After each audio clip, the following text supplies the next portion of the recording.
Começando o programa Sou Múltipla, com Cris Ferreira.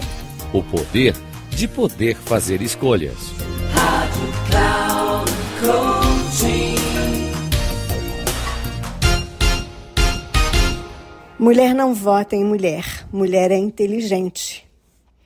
Essa foi a frase que um candidato à Prefeitura de São Paulo disse a uma mulher, também candidata, durante um debate. Obviamente, ele usou essa frase para provocar e inferiorizar o papel da candidata naquela corrida eleitoral por uma vaga à prefeitura da maior cidade do Brasil. Muito a contragosto, eu devo dizer que essa frase não é de todo uma mentira. E tenho que concordar em parte com esse candidato, dessa vez, embora ele seja uma pessoa bastante polêmica, que usou de muita mentira, calúnia, difamação, contra todos os seus concorrentes ao cargo. Primeiramente, não dá para generalizar. E por isso eu digo que essa frase não é de todo falaciosa, porque é claro que muitas mulheres votam em mulheres, como também é fato de que muitos homens votam em mulheres. Mas vamos ao fato e vamos admitir que muitas mulheres, não todas, não votem em mulheres. E para entendermos o quão amplo é essa problemática, precisamos entender a história do nosso país, o papel da mulher desde a chegada dos portugueses nessas terras e o papel do patriarcado na construção de uma cultura machista e misógina. Então, de cara, a gente pode afirmar com segurança que não é simplesmente uma questão de inteligência, até porque inteligente todos nós somos. E esse aí é o primeiro ato de preconceito e misoginia, um ato implícito, né? Porque quando ele diz que a mulher é inteligente, né, e que ela não vota em outra mulher porque ela é inteligente, há aí uma dose cavalar de ironia e também de violência e preconceito. Ora, se a mulher inteligente não vota em mulher, logo a mulher que vota em mulher é burra? Sim, essa é a lógica da dualidade que é tão explorada pelos políticos, especialmente os de extrema direita, os que gostam muito de usar a coisa do o bem e o mal, né? O Deus e o diabo, o pobre e o rico, o homem e a mulher, o inteligente e o burro, e por aí vai. Se imaginarmos que os portugueses chegaram no Brasil no ano de 1500 e de cara eles promoveram uma política de limpeza étnica dos povos originários, depois escravizaram os povos trazidos do continente africano e sempre privaram as mulheres de seus direitos, usando inclusive de violência, que hoje nós sabemos e damos os nomes, né, de violência psicológica, violência patrimonial e violência física, obviamente, porque a gente sabe historicamente do quanto houve de agressões, violência física mesmo, de bater, de colocar no pau de arara, e estupros, não só contra as mulheres pretas, índias, mas inclusive contra as próprias esposas, mulheres brancas. Obviamente que a violência era muito maior contra as pessoas negras, contra os povos originários, e aí fica fácil a gente entender o tamanho do desafio para as mulheres chegarem em qualquer espaço de poder, como o de uma executiva de uma cidade ou qualquer outro cargo, seja esse cargo na política, nos espaços públicos ou privados. Vamos entender a história e a participação das mulheres na política? Até os anos de 1881, as votações no Brasil eram realizadas nas igrejas e antes em cerimônias específicas para essa finalidade. A Constituição de 1891 mudou a relação igreja-estado, separando os dois, ainda bem. Para ter direito ao voto naqueles tempos, o eleitor precisava ter uma garantia, ele precisava, na verdade, ter uma quantidade de terra que fosse significativa para garantir que ele pudesse votar, e ele tinha que ter mais de 25 anos. As mulheres, as pessoas indígenas, os escravos, os assalariados, os analfabetos, obviamente, essas pessoas não podiam votar, elas estavam totalmente excluídas dessa participação. Esse é um dado, inclusive, do professor José Veríssimo, coordenador do curso de Gestão Pública da Universidade Metodista de São Paulo, e vale visitar o site metodista.br. Em se tratando de direitos cívicos e da participação da mulher na política, nós precisamos voltar na história para lembrarmos que foi somente em 1927 que uma lei estadual do Rio Grande do Norte, precursora, concedeu o direito às mulheres daquele estado de votarem e de se candidatarem.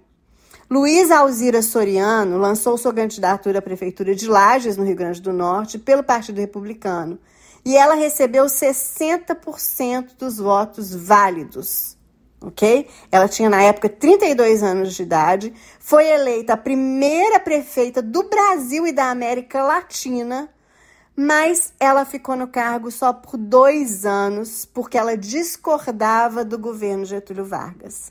E aí ela foi destituída.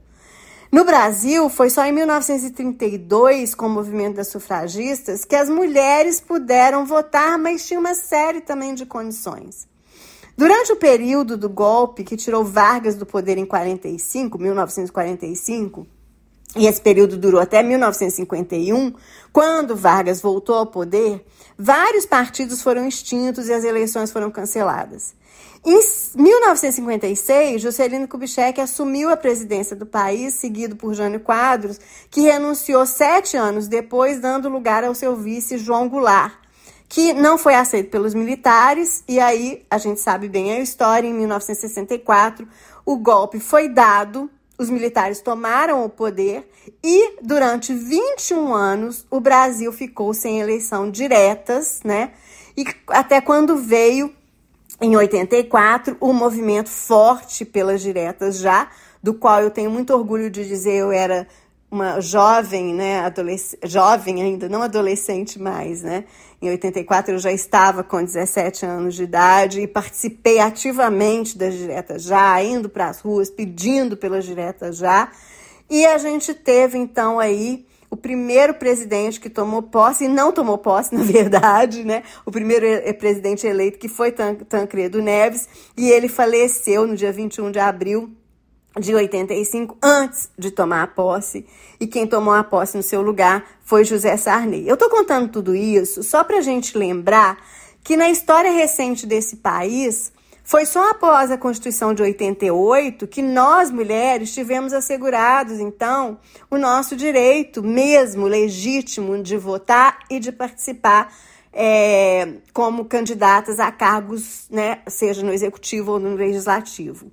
Hoje, no ano de 2024, estou voltando aqui no tempo demais, né, gente? Porque aqui, vamos falar hoje, 2024, século 21, né? Se toda mulher votasse em mulher, nós teríamos no Brasil 52% de todos os cargos políticos ocupados pelas mulheres, uma vez que as mulheres representam 52% dos eleitores no Brasil. Ou seja, imagina a lógica, se toda mulher votasse em mulher, nós seríamos a maioria ocupando cargos no executivo, no legislativo e em todas as esferas, municipais, estaduais e federal. Mas isso, a gente sabe, em pleno século XXI, está longe de ser a realidade. Alguns esforços têm sido feitos nesse sentido, e o mais importante deles foi a Lei 12.034 de 2009, que alterou a Lei das Eleições, determinando a reserva de vagas de candidaturas por gênero, no mínimo 30%, né, para mulheres e no máximo 70% para homens. Contudo, faltava uma norma que determinasse a promoção de campanhas publicitárias voltadas à promoção da participação feminina. Foi só em 2015, com a Lei da Participação Feminina na Política, também conhecida como Lei 13.165 de 2015, que foram alterados diversos pontos na legislação eleitoral da época, determinando e garantindo a promoção e a difusão da participação feminina na política. Esses dados eu tirei da fonte do TRE e vale a pena você pesquisar. Por meio de diversos dados estatísticos divulgados pelo TSE, o Tribunal Superior Eleitoral, entre 2016 e 2022, 33% de candidaturas femininas foram apresentadas e apenas 15% de mulheres eleitas. Lembra que eu falei que nós somos 52% dos eleitores, né? Mas nós estamos ocupando só 13% dos cargos. E aqui falando de todos os cargos, de todas as esferas. Infelizmente, muitas mulheres também foram usadas e continuam sendo usadas por alguns partidos apenas para poder cumprir a cota dessa legislação, mas não há nenhum esforço para eleger essas mulheres e muitas são usadas mesmo. Essa é a palavra. Para além da legislação e de alguns avanços promovidos por ela, é preciso compreendermos que há uma barreira, talvez um pouco mais difícil de ser transponível, que é a barreira cultural, com uma forte mentalidade patriarcal, machista e misógina.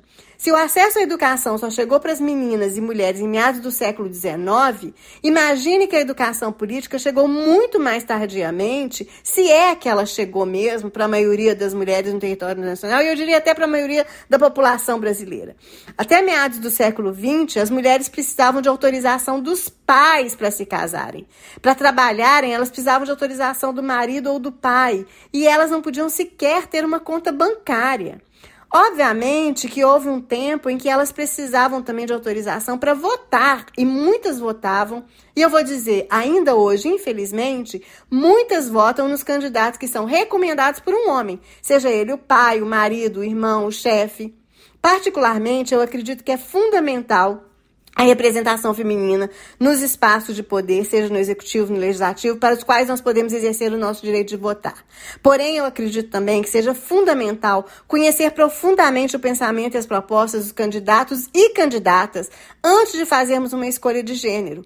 Infelizmente, o que eu tenho observado é uma crescente onda de mulheres que se autodeclaram antifeministas numa tentativa de rasgar as conquistas desses movimentos e voltar num tempo de submissão e subserviência aos homens que não representam nenhum tipo de avanço. Ao contrário, nós corremos o risco de termos os direitos já adquiridos serem revogados e de uma possibilidade, inclusive, de a gente não conquistar os direitos que ainda nos são tão caros, como os direitos de igualdade de salário, políticas públicas que garantam mais segurança e integridade para as mulheres, seja no espaço público, no trabalho, no ambiente familiar, que assegurem o fim ou pelo menos, diminuam os assédios, as importunações, o feminicídio, todo tipo de violência de gênero. Investimento em educação infantil, desde creche a escolas de regime integral, para que as mulheres possam ter a tranquilidade de trabalhar, sabendo que seus filhos estão em segurança. Ampliação das delegacias de mulheres e formação de profissionais capacitados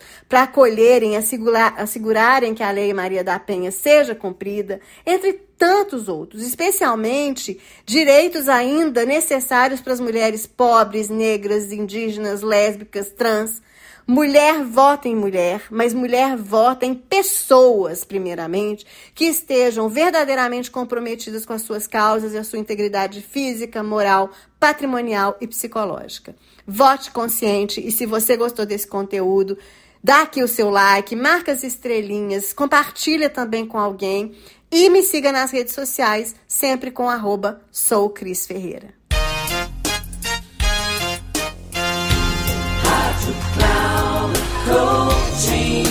Termina aqui o programa Sou Múltipla com Cris Ferreira. O poder de poder fazer escolhas.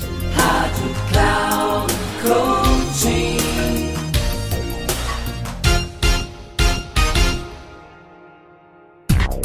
Ouça Sou Múltipla com Cris Ferreira. O poder de poder fazer escolhas. Sempre às quartas-feiras, às 8 da manhã, com reprise na quinta, às 12 horas e na sexta, às 16 horas. Aqui, na Rádio Cloud Coaching. Acesse o nosso site radio.cloudcoaching.com.br e baixe nosso aplicativo na Google Store.